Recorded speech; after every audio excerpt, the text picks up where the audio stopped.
Namaste, Om Shanti, my beautiful divine brothers and sisters. I want to start this with an amazing intro. All right, screen share. Let's go right here. Put this right here. And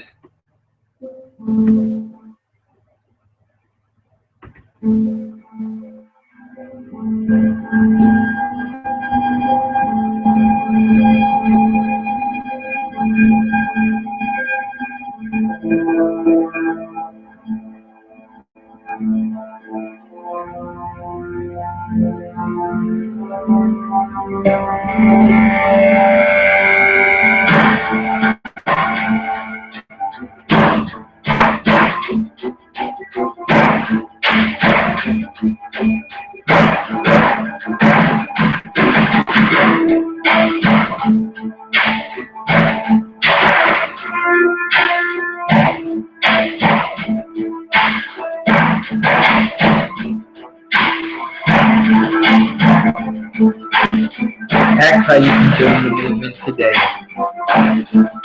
We are the Passion Planet here. Awesome. Well, I want to thank everyone for being here. For those who had made the live video feed. Okay, I'm back. All right. Namaste, Om Shanti, my beautiful divine brothers and sisters, and thank you once again for being here in our new channel, The Awakening of the Light Workers. And as we know now that we are in a time of awakening, a time of reactivation, more and more people are starting to become more and more aware of themselves, who they are, and what they are a part of. And it's amazing because years ago when I started my journey, which today I will share with you my awakening experience, when I started my journey, it was kind of weird or awkward or crazy to talk about, spiritual stuff or UFO stuff or government and conspiracies and stuff like that. So, when I first started to open up to a lot of new things, I wanted to warn my friends, I wanted to warn my family members, and I found out the hard way that, there are those at a certain point of time within divine time that are chosen to be aware, conscious, awake, and, so on and so forth. So I felt alone for a while, and throughout my life, well, basically, since I was young, right? Let me say, since I was like 4 to 5 years old, as I can remember, my stepdad, he used to have me watch a lot of the Discovery Channel, History Channel, Nova, and a lot of other educational videos. I know about Christ, Jesus, showed me a lot of videos when I was younger. Know about Hitler and everything he was doing before us, what they were teaching us here in America about Hitler. And, learn about the planets, learn about dinosaurs, learn about so many cool things. And, at first, I didn't really want to watch this kind of stuff because I was really liking the Disney movies and, wanted to play video games. But what caught my interest the most when we were watching stuff on Nova about the planets, the stars, the galaxies, the sun, the stars forming and newborn and dying stars, and and so many cool stuff. It just opened my mind to be aware that there is more than what we perceive, right, within this reality.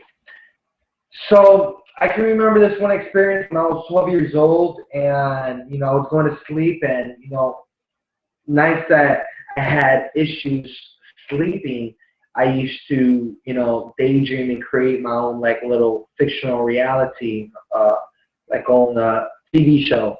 But this time I decided to fly out the planet, and I decided to fly and go throughout the stars, just like on the documentaries people this, they're showing space and the galaxies, how they're just like flying past, and I just started to view myself, and as I'm flying through space, and as I'm flying and passing these stars and these clusters and these gases, I started to realize how big this was compared to my human physical size. And I knew then that it's impossible for us to be the only living beings on a planet when there's so many other planets and stars and galaxies, you know? So it was impossible. I will call myself stupid about to think something like that, you know? I realized, like, wow, you know, if this galaxy is so big and so vast, you know, and we're just one small galaxy within a pool of galaxies and so on and so forth, it has opened my mind to higher levels of awareness.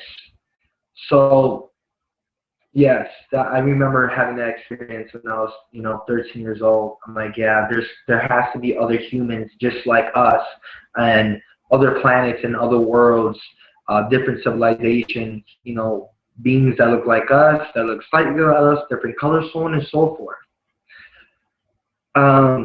But what really hit it hard for my spiritual journey is around 2008. Around 2008, I had a couple of really deep experiences, some paranormal experiences, and awakening and hearing that I am, you know, our creation, creator, God, whatever you want to call, you know, this higher being, creator being. I had my conversation with God. And I'm going to share with you. I'm kind of nervous, which I'm never really camera shy, but I am now, especially sharing my awakening experience. This is a story that I share with few people, you know, few close friends. You know, it's something that I don't like to share with a lot because, you know, around those times that I was going through through my first awakenings, you know, my first experience, the paranormal stuff, the weird stuff, the scary stuff, you know, it was really scary, you know, and what was scary is, like, no matter what was going on, it's like no one else will believe you. Like, you could have a being just pop into your room and just look at you, and you see it, and it's like, no matter who you tell, they're not going to believe you. They're going to think you're crazy. They think you're nuts, you know, they think you're weird and you lost it. And so I had to basically learn the hard way to keep my mouth shut. So I was living in Puerto Rico since I was 16. I left Puerto Rico when I was 16, came to Chicago to job court. I was there for 2 months. I got kicked out for having a barber material, but what most importantly was the weapon, which was a blade that I used for my lining.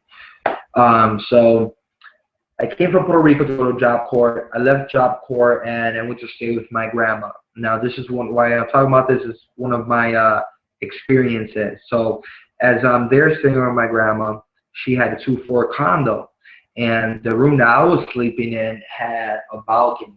And at that time, I was 17, and yeah, I smoked weed. I was smoking weed and I was smoking kush, and it was expanding my awareness.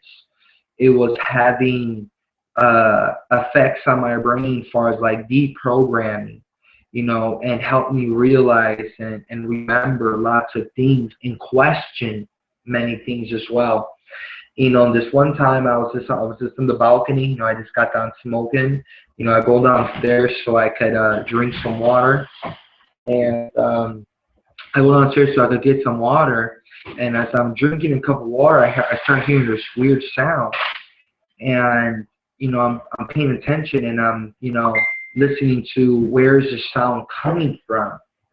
And I felt like it was coming from the closet. Like, man, am I tweaking right now? Like, I know I hear something. So I'm like, you know, walking, because I got to like go up the stairs around the closet that this noise is coming from. So I'm like going to walk past the closet, and as I get closer, you're like, So I'm like, I literally like, I only turn my head, and then something like this grabs my head, turns it left, and then pushes me, like, and that was like one of the first times I had a physical experience that something was able to touch me, put hands on me, and actually push me like that.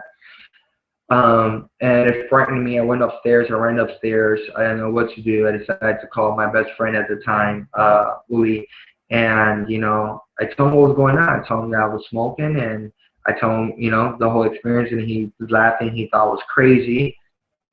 So okay, I'm like, all right, cool. We'll talk to you later. Now I'm fucking scared. He doesn't believe me. I had to call my aunt, and I had to sound crazy to my aunt because I just didn't want to be there alone, and I sound crazy. Okay. There has been many other experiences other than that, as far as like TV turning on by itself, me laying down in the bed and seeing my window, my shades. We have a light post outside the window, and the light will shine in, and you see the shadow on the wall of the blinds. So I'm looking at the shadow, and the blind open like this. So I look at the blind, and it's closed, and I look back, and I didn't see it no more. So I'm like, whoa. And at that same time, something went and pulled the pillow underneath my head. After hanging up the phone with my friend I was talking to, so pulled the pillow underneath my head, and I got up and I was pissed off. I turned on the light and I commanded that whatever that was there that was messing with me, that has to leave the room. It's not fair that just because I cannot see this being, and it might be whatever it is, just because it is what it is, it's not going to mess with me. So I demanded that being left and didn't get messed with. Actually, some other encounters, sir. Some other encounters. So yes, okay. Now it leads me to another story when my aunt moved to. Let me see. She moved to the south side, and I was living with my auntie at that time in the south side of Chicago. And again, I was alone, and I was smoking, and my mind started to open up to new awarenesses, and I started to visualize the world around me, and I started to, question certain things. And as I was in the state of awareness, I started to see the world around me, like go back in time, like rewind at a really fast pace, where houses were being, broken down, and trees and forests and all that stuff, and everything is being restored into how it was naturally. I seen that, and it came back to the present. So then, as I was walking back to the house, back to go inside, I decided to look up. 1 second.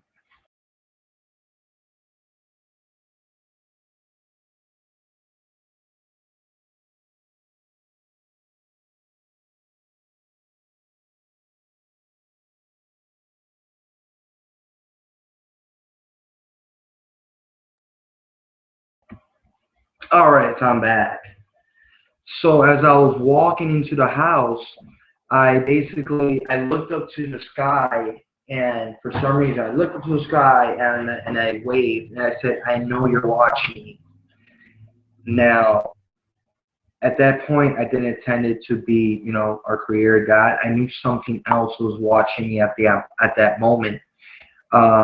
So I walked inside. I would go to the living room, and I sit down on the couch, and I'm like just watching TV, and I'm just like, so much information is flowing in my mind. And then through my peripheral vision, I see something invisible walk out through the kitchen into the dining room, coming towards me to the living room, and I'm like, oh shit, it's a ghost. Around that time, my information on ETs wasn't, I have a source. But so I'm thinking, it's a ghost. So I see this predator looking thing, right? It didn't look like predator, but in stealth. walking towards me. I'm like, just ignore it. That's all I could do is just ignore it. And I'm looking at the TV, and this thing disappears on my peripheral vision, and then next thing you know, I feel like a sting right in the back of my neck. And this thing it felt like someone grabbing a match, turning it on, and then turning it off on your neck, but poking with a needle at the same time. You know, so it made me jump. I got afraid. I ran out, you know, of the back porch, and again tried to call my aunt, and you know, I had to suck it up. But within that month that I had that experience, I started to have some weird dreams. Now, one of these dreams I want to share with you because it's really important, has a lot of effect within my awakening process. It's stuff I'm sharing with you. I can remember being out in the open. I can remember like four corners in the street, me being in the center of the street and looking up these beautiful crafts coming down. Now, these crafts are not this simple this. They were like this, and then it was like bluish, pinkish, purplish, and they had how do you say, like rings, like some holographic rings vibrating certain colors, pink, red, and blue. I mean, sorry, pink, blue, and purple. Those are the colors I remember the most. Those three main colors just vibrating, right? And they were just floating there, and then people around me, they started to like panic and run around. And as I'm like witnessing more and more come up and pop up, you know, I see like it's like one of them open up a door, and like these things start to fall. They're just diving, right? These machines are just diving. And as they start to land, they start to look around, and it's like they were scanning people. They were scanning people. And there were certain people that were just being taken. And, you know, certain people that were, I don't know, disappearing, and some people didn't get messed with at all. So as I'm watching, observing, like, I'm just observing. I'm not even afraid. Like, I'm seeing everything that's going on. And, yeah, it's crazy. You can imagine these machines. They look like an Iron Man, but like a goldish peach type of, you know, coloring armor, but with the face a little bit more different, looking like a little bit more alien type. So these androids, one scanned me down. They looked at me and just kept on going, and you know, they were targeting certain people. You know, my dream jumps, and I'm walking down this block, and I see some guy like really scared. He's underneath a bush, and like he's like calling for my help, and like the android comes, is like looking for him, and he grabs him, and then my dream jumps again. Then I'm walking with these group of people, and then we're talking about everything that's going on. You know, this is years ago, okay? Years ago. I could now put it together. If I'm walking around with survivors and we're talking about what's going on, it has to be a group of awakened conscious people, you know, that somehow came together. So we're in this, like some building or room, and we're all just talking of what's going on, and you know, the next thing my dream jumps again, and then like we're on this ship, and the ship looked really weird. It was like, man, to be honest, it's so hard to describe the technologies and all that stuff. You know, they did have something that looked like a TV screen, but they weren't, you know, like TVs are such a weak piece of technology compared to the stuff that they had. So anyway, so I see this main chief type of guy, and he's like sitting in front of a computer. So I walk up to him, and I go on the side of him, and I'm looking at to see what he's looking at. And he's looking at the screen. The screen is divided into three. And then on one part of the screen, you see these, you see like normal people, happy people, positive people, family people, kids, joy, you know, really, really good vibes. And then in this middle one, you see like a lot of thug people, gang banger looking type of people, violent people, fighters, killers, thieves, prostitutes, you know, druggies and stuff like that. And then in your third window, you had this room of like elite looking people, suited up, professional people, people with power, people with knowledge. And, so basically this beam is like pointing at the two screens, the middle one, with the thugs and then the elite people, and he's just like laughing. He's like laughing, laughing, laughing, laughing. I'm like, whoa, and like I just like continued to walk around the ship, and at one point I basically woke up, and then I had other dreams which I was just experiencing and seeing like a whole contact, like Battle of Los Angeles, jets flying around shooting this huge mothership that's so close to the ground. Like literally this ship was so huge, it expanded so far, and then I was able to see from an aerial view, and I was watching stuff go on an aerial view. You see all these jets, explosions, fire on the ground, buildings destroyed, like it was crazy. Had a couple of dreams like that month.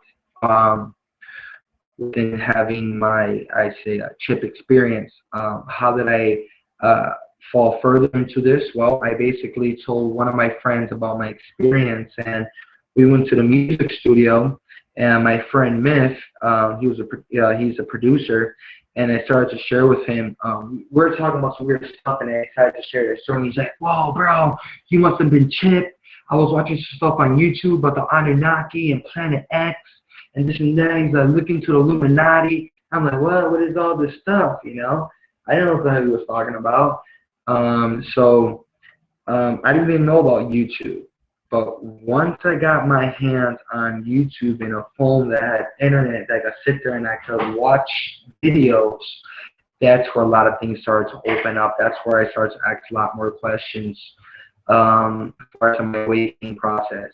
Some of my first researches online for my awakening was, what is the meaning of life? That was one of my first questions that I was seeking for on the internet to get answers. And I was reading some really powerful posts and information, and I was taking notes.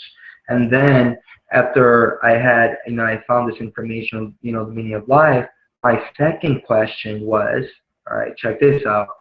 Do we live in a matrix? That was my second question. Do we live in a matrix? And man, that just brought me deeper, basically, down the rabbit hole. At that time, yes, I was traveling down the rabbit hole. Now I don't encourage people to travel down the rabbit hole. It's time to climb out the rabbit hole and ascend out the rabbit hole.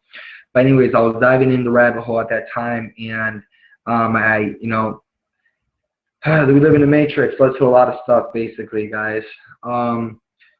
I don't want this to go that long, but I'm going to have to shorten up a lot of my first experiences, that first awakening year, 2008. So I get to this point that, I'm living life, going to work, going to the library, going to the library to go on the internet, to go to Facebook. And, one day the computers were all filled. So I'm like, you know what? I could probably wait. I might as well pick out a book or something if I want to read something interesting. So I asked the librarian, hey, do you have any books on Notre Dame? Because I'm like thinking about the soul prophecy stuff. So she takes me to the shelf where the book of Notre Dame is. I grab it, thank her, sit down, start reading it. And it was just too complicated. I'm like, you know what? I'm done with this. So I had a choice, right? This is where paths cross and you enter your destiny, okay? No matter what path you choose, you're still entering destiny, right? Because we're multidimensional beings. But anyways, I had the choice to grab the book and put it in the pile where everyone was returning the books, or do the right thing and return the book to the shelf, because she did me a favor by even showing me where the book was at, right? So I chose, let me do the right thing. I'm going to go put the book back. So I go put the book back on the shelf, and something tells me, like, turn around and, like, look, like, in a way, not with words, but with another type of language, like language of the soul. You know, it's not physical words. It's something more deeper and within. You know, so I turn and I look down and I see 3 white books. I go to these 3 white books. I read the title, and it says Uncommon Dialogue, Conversations with God. Oh, Conversations with God, the Uncommon Dialogue by Neil Donald Walsh. I'm like, whoa. I'm like, whoa, God, there's something right now that you want me to receive, then you would lead me to the right page. So I chose with feeling the second book, read the second book, closed my eyes, I flicked the page, put my finger in, open, laid my finger on the paragraph, and then I read it. And that right there basically changed my life because it was so deep, it was so powerful. You know, the book alone, Conversation with God, is a conversation between, you know, the writer and God, you know, his conversation with God. And so when it came for God to speak, God spoke to me in that paragraph that he chosen for me. You know, I can't remember the exact words, but basically he told me that, you know, you're going to embark on your journey, you know, your spiritual awakening. You know, a lot of people are not going to understand. People are going to misjudge you. People are going to think you're crazy, but you got to stay strong, stay focused, you know, and keep on going because you are always protected, you know, and I'm guiding you, basically, you know, and it just stood all my hairs up. Like, I was just like, whoa, like, it was something that you cannot deny. You know, at this point, I'm already used to keeping these experiences to myself, you know, at the time. So I started to go back to the library and I started to read more on this new book, A Conversation of God. And, you know, I don't like to read. You know, I always had issues reading because I was born in Chicago, left Chicago in second grade to go to Puerto Rico in third grade, always to sixth grade back to Chicago, back to Puerto Rico afterwards. You know, I had a lot of back and forth, so it messed up my grammar a lot. That's why I have an accent. I don't pronounce certain words in English right, and I don't pronounce certain words in Spanish right. You know, it's but anyways, so you know, I will flick the pages and I'll pick again paragraphs and I'll read it and then I'll write certain sentences that just like write this. It was like write that, write this, write that, write this. You know, I write it and every time I go back, you know, I'll sit there and write more. So there's this one day that, you know, I was going to visit my brother Jan and I was spending the night at his house. So, you know, I from the south side of Chicago went to the north side and, you know, we went to my friend's house and we were smoking and the guys decided to get into a little rap circle and they start rapping, right? And they're beatboxing and rapping. And, you know, again, at that time, you know, the stuff that we're smoking, this cushion was just, this drug was just opening my mind, was opening my contract. It was just, I was more highly aware and conscious of things. And there was a mirror in the basement, so I started to stare at the mirror. And I was watching them through the mirror. I was observing them through the reflection. So I go to the mirror and I realize that even though the mirror is flat in the wall, whatever angle you look in, you're able to see everything in the room. I'm like, wait a minute, this is weird. Like, how can you just like in any angle just see any angle of the room? I'm like, oh, what if I'm looking at another dimension, my opposite dimension, my opposite reality? It's just another reality. It's another me. It's dumb. You know, it's everything that I'm seeing backwards. Like, what if, you know? And it's like, yeah.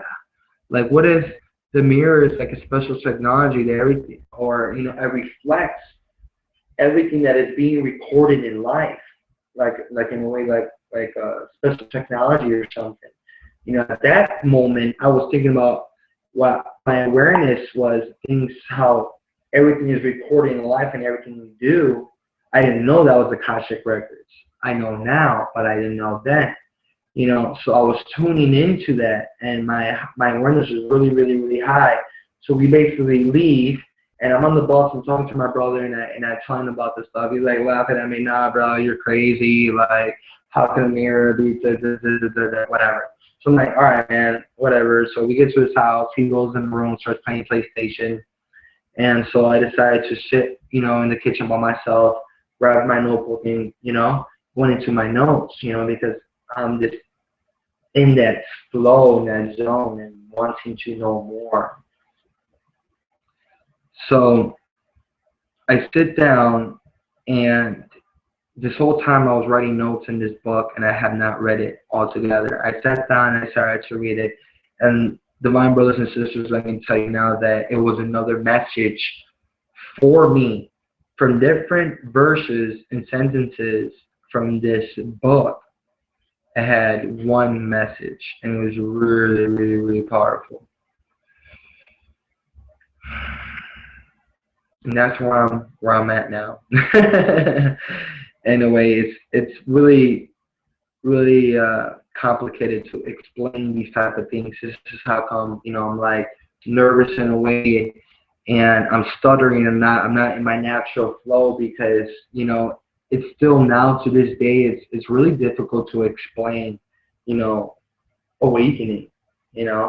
I realized that, hey, I was living in the matrix. I was living in some type of, how you say it, like illusion. I was a Sims character. I was part of a video game. I am a video game character. This is only just a character, not this body. I'm not this flesh. I'm looking around and seeing that I'm closing four walls in a box. I'm like, is this all that I am? This person limited within this body, within this room, within this box? And like, no, I'm more than this. I'm more. We are all more. And it helped. It motivated me to seek. Knocking you shall find. Around that time, I was going to Christian church. I was a Christian. And it didn't last long once I started to have my awakening, because I started to feel and see a lot of hypocrites. People judging me as I was going through this awakening. I was watching a lot of different videos on, Alaya, the Palladian, meditation, videos on healing and energy and quantum physics and dimensions and aliens. That's what I kind of threw a lot of people off back then, because let's say we're talking already like around 2011, all these sightings that was happening in the world in 2012, and, watching 2012 videos in 2011, and it's just so much going on. And, I started to connect with some people online, and then at the same time, I was being mocked by other non-spiritual awakened friends on my Facebook, and I decided to kind of like push away and hide this stuff, and basically just be deep undercover.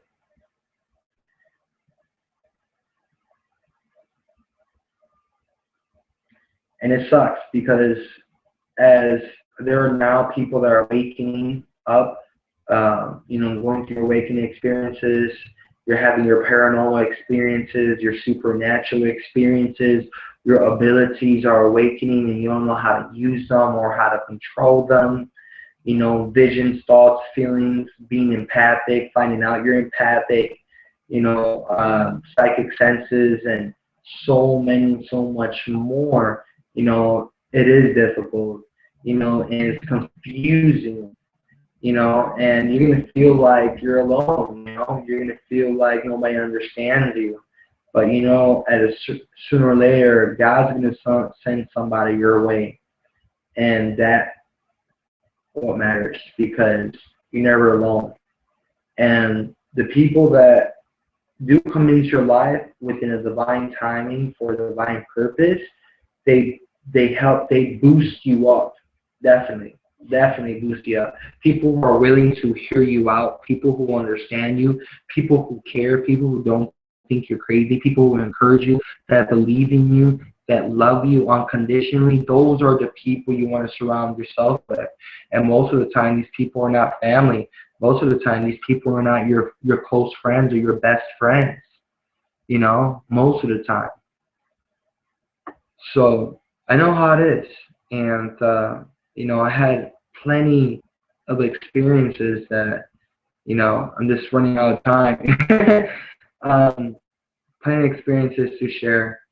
But I think one of the most important awakening experiences is knowing that we are not alone, that there's many life forms, there's infinite planets and beings and levels to this fractal realities, and just know that, you know, don't hesitate to be yourself. Don't be afraid to express yourself. And if there are those around you who don't encourage you or help you or inspire you, they need to find those that who are. And this is why, I was basically led and told to do this. I've been thinking about this for a while, awakening of the light workers. I know it's supposed to start a show and a YouTube channel and so on and so forth, and I needed a partner. I know I needed a partner. And you know what? God again, creation, Mother, Father, Source, creation, this wrong, connected me with one of my divine sisters, Sarah Marie, Angel Enoch, and we clicked just like that. We already knew. We talked about, oh yeah, we should do a show, we should do videos, this and that. We came up with the name. We started our first video, and and now we're here sharing my awakening experience. So I want to thank you all for watching this video and tuning in, and know that there's no such thing as time. So as soon as you click, we're here within this moment, within this golden now. So Namaste and Shanti, my beautiful divine brothers and sisters, and I will share more stories as we go on with this journey. I feel like I hit some really good first experiences there. So love and unity. Feel free to comment if you have any questions. Share your awakening experiences. We're going to start interviewing other brothers and divine sisters about their awakening stories and journeys, and so hey, if you want to be at the next episode and be interviewed, share with us a brief summary of who you are, and we'll definitely get everything set up so we could start our interviews with dates and times. So I love you guys. Thank you so much, and you guys take care. Bye.